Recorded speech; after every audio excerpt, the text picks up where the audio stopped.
Utah Beach, we had the landings at 6:30, and it was among the most it was the most successful. Only from 21,000 of the 4th Infantry Division and parts of 19th Infantry Division, we had less than 300 casualties on D-Day. Omaha Beach, the story is quite different.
We stand on a lonely, windswept point on the northern shore of France.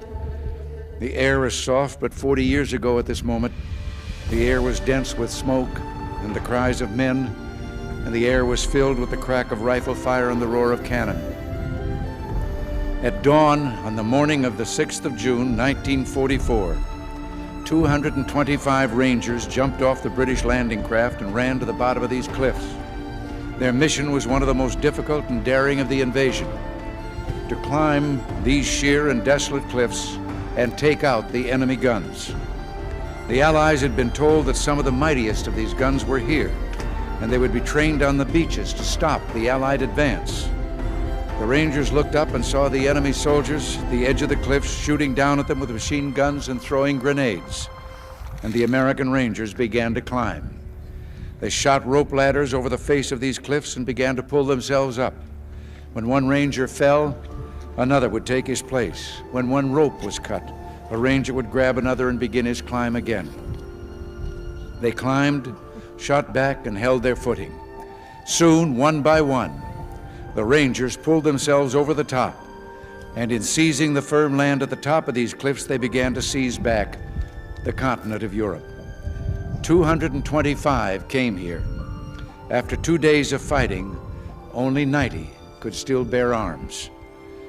And behind me is a memorial that symbolizes the Ranger daggers that were thrust into the top of these cliffs.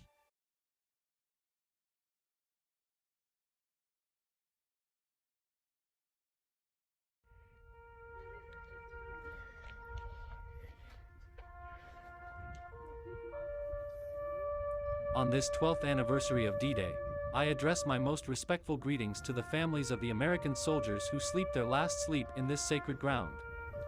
I pay homage to the memory of these heroes who, on this very day, 12 years ago, gave their lives for the liberation of France and Europe. Their sacrifice will never be forgotten. The Normandy American Cemetery is a symbol of the close friendship between France and the United States. It is a reminder of the common sacrifices we have made in the defense of freedom and democracy. On this day, let us reaffirm our determination to maintain the peace and security of the world. Let us also pay tribute to the courage and selflessness of the American soldiers who died at Normandy so that we might live in freedom.